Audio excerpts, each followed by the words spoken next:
नमस्कार। मेरा नाम कृणाल ठाकुर है और आज के इस वीडियो में हम बात करेंगे कि सरकार कैसे सेंट्रल बैंक की मदद से मॉनेटरी पॉलिसी को इम्प्लीमेंट करवाती है और कैसे हमारे देश में प्राइस का जो लेवल होता है जैसे कि इन्फ्लेशन और डिफ्लेशन को बैलेंस किया जाता है, कंट्रोल में रखा जाता है। तो जैसा हम जानते हैं कि जब भी डिमांड बढ़ती है तो क्या होता है, प्राइस बढ़ती है। तो डिमांड साइड मेथड को हम बोल सकते हैं कि डिमांड बढ़ा तो अगर डिमांड को कंट्रोल कर लिया जाए तो क्या होगा, प्राइस को भी कंट्रोल कर सकते हैं। तो यहाँ पे हम डिमांड को कंट्रोल करने के लिए जो डिमांड को इन्फ्लुएंस करने वाले फैक्टर है उसकी बात करेंगे, लोगों की परचेजिंग पावर की बात करेंगे और उसके लिए मॉनेटरी पॉलिसी कैसे काम करती है उसकी बात करेंगे। तो बेसिकली सरकार सेंट्रल बैंक ऑफ इंडिया, जैसे हम रिजर्व बैंक ऑफ इंडिया हमारी सेंट्रल बैंक है, उसकी मदद से मॉनेटरी पॉलिसी को इम्प्लीमेंट करवाती है। तो मॉनेटरी पॉलिसी जो है सेंट्रल बैंक की, उसके दो एस्पेक्ट है, वन है क्वांटिटेटिव एस्पेक्ट और दूसरा है क्वालिटेटिव एस्पेक्ट।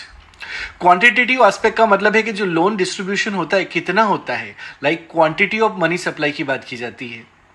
और क्वालिटेटिव एस्पेक्ट में हम देखेंगे the quality of loan, the loan distribution, जैसे मार्जिन रिक्वायरमेंट हो गया, मोरल सुएशन है, तो the quality of loan distribution की हम यहाँ पे बात करेंगे। तो सबसे पहले देखते हैं मॉनेटरी पॉलिसी का क्वांटिटेटिव एस्पेक्ट कि कैसे सेंट्रल बैंक भारत देश के अंदर इन्फ्लेशन बहुत ज़्यादा हो रहा है तो उसको कैसे कंट्रोल करती है और अगर डिफ्लेशन हो रहा है तो उसको कैसे कंट्रोल करती है। तो सबसे पहला जो क्वांटिटेटिव एस्पेक्ट है मॉनेटरी पॉलिसी का वो है बैंक रेट। बैंक रेट क्या होता है कि जब आरबीआई बैंकों को जो लोन देती है और उस लोन के बदले में जो इंटरेस्ट रेट चार्ज किया जाता है, बैंकों से जो इंटरेस्ट लिया जाता है, उस इंटरेस्ट रेट को बैंक रेट कहा जाता है।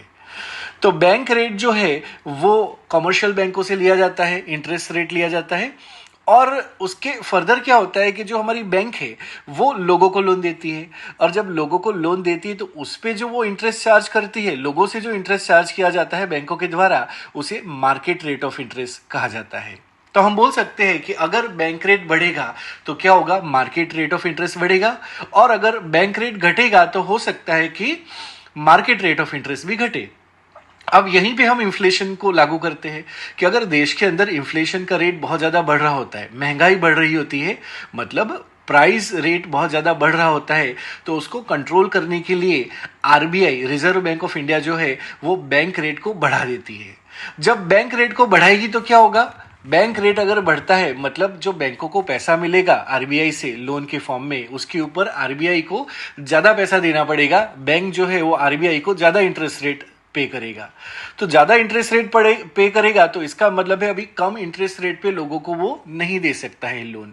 इसका मतलब है बैंकों की क्रेडिट क्रिएशन कैपेसिटी घट जाएगी। क्रेडिट क्रिएशन कैपेसिटी घट जाएगी, लेकिन उसके बावजूद जब वो लोन डिस्ट्रीब्यूट करता है तो उसके इंटरेस्ट रेट ज्यादा होते हैं, मतलब मार्केट रेट ऑफ इंटरेस्ट ज्यादा होता है।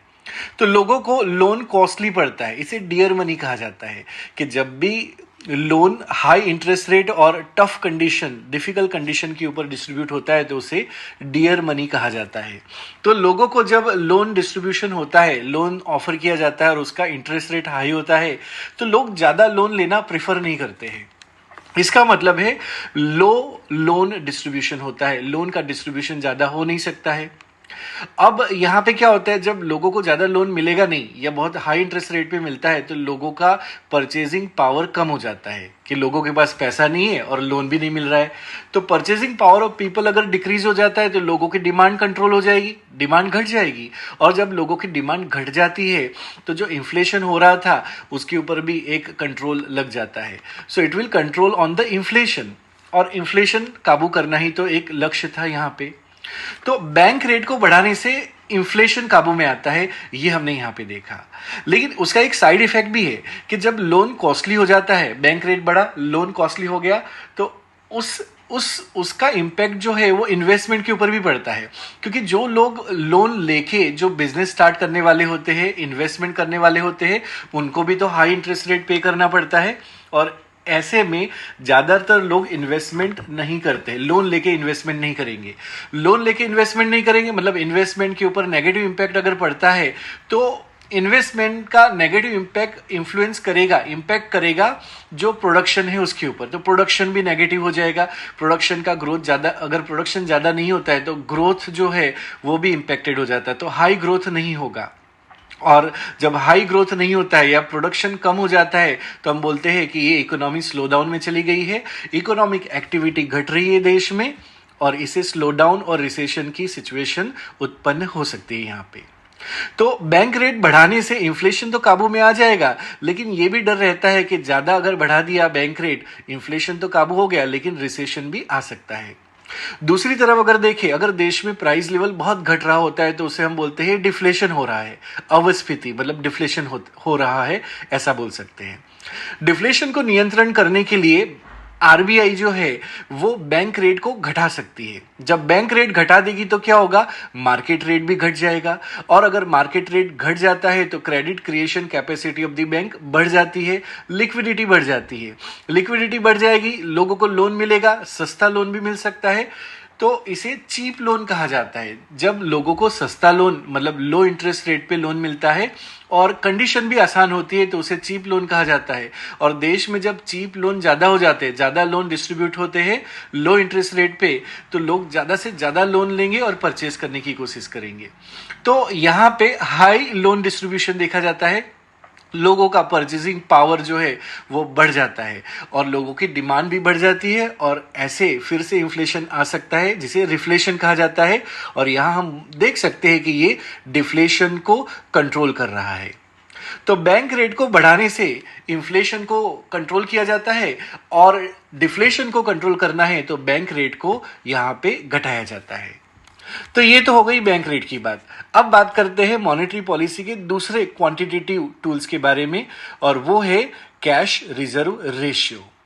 तो आरबीआई के नियम के हिसाब से क्या होता है कि जितने भी बैंक है उन सब के लिए, जो कमर्शियल बैंक है उनके लिए एक नियम है कि उनके पास जितना भी जमा आता है उस जमा का एक मिनिमम परसेंटेज जो है वो सभी बैंकों को आरबीआई के पास कैश के फॉर्म में रखना पड़ता है, जिसे कैश रिजर्व रेशियो कहते हैं।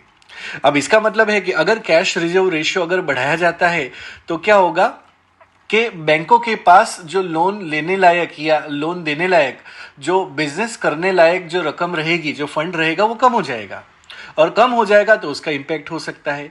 तो देखिए, अगर इन्फ्लेशन को काबू करना है तो यहां पे आरबीआई क्या करेगी, कैश रिजर्व रेशियो को बढ़ा देगी। और अगर सीआरआर को बढ़ा दिया जाता है तो इसका मतलब है बैंकों की क्रेडिट क्रिएशन कैपेसिटी घट जाती है, और अगर बैंकों की क्रेडिट क्रिएशन कैपेसिटी घट गई तो इसका मतलब है जो लोन डिस्ट्रीब्यूट होने वाला है वो कॉस्टली हो जाता है। लोन डिस्ट्रीब्यूट जो होने वाला है वो अगर कॉस्टली हो जाएगा तो इसका मतलब है ये डियर मनी है, ये कॉस्टली लोन है जो लोग नहीं लेते हैं, तो लोगों के पास अभी परचेजिंग पावर जो है वो घट जाता है। परचेजिंग पावर घटेगा तो लोगों की डिमांड घटेगी, और डिमांड घटेगी तो इन्फ्लेशन के ऊपर कंट्रोल हो सकता है, प्राइस का बढ़ना एक नियंत्रण में आ सकता है। उसके दूसरी तरफ अगर देखा जाए तो डिफ्लेशन है, डिफ्लेशन मतलब प्राइस बहुत ज्यादा घट रहा था, उसको कंट्रोल करना है। To control deflation RBI decrease cash reserve ratio. जब कैश रिजर्व रेशियो को घटाया जाता है तो क्या होता है, तो इसका मतलब है अभी बैंकों के पास ज्यादा से ज्यादा पैसा है जिससे वो लोन को डिस्ट्रीब्यूट कर सकती है। यहां पर बैंकों की क्रेडिट क्रिएशन कैपेसिटी बढ़ जाती है, और अगर बैंकों की क्रेडिट क्रिएशन कैपेसिटी बढ़ जाएगी तो बैंक ज्यादा से ज्यादा लोन डिस्ट्रीब्यूट करेंगे, और वो भी कम इंटरेस्ट रेट पे डिस्ट्रीब्यूट करेंगे। इसे चीप मनी कहा जाता है। जब चीप लोन बढ़ जाते हैं, ज्यादा से ज्यादा लोन डिस्ट्रीब्यूट होते हैं तो लोगों के पास ज्यादा पैसा आएगा और लोगों का परचेजिंग पावर इंक्रीज हो जाएगा। जब purchasing power of the people increases, इसका मतलब है लोगों की डिमांड बढ़ेगी, और डिमांड बढ़ेगी तो फिर से प्राइस बढ़ना चालू हो जाएगी। इसका मतलब है डिफ्लेशन के ऊपर कंट्रोल आ गया, प्राइस बढ़ने लगी, जिसे इन्फ्लेशन या रिफ्लेशन आ गया ऐसा भी बोल सकते हैं।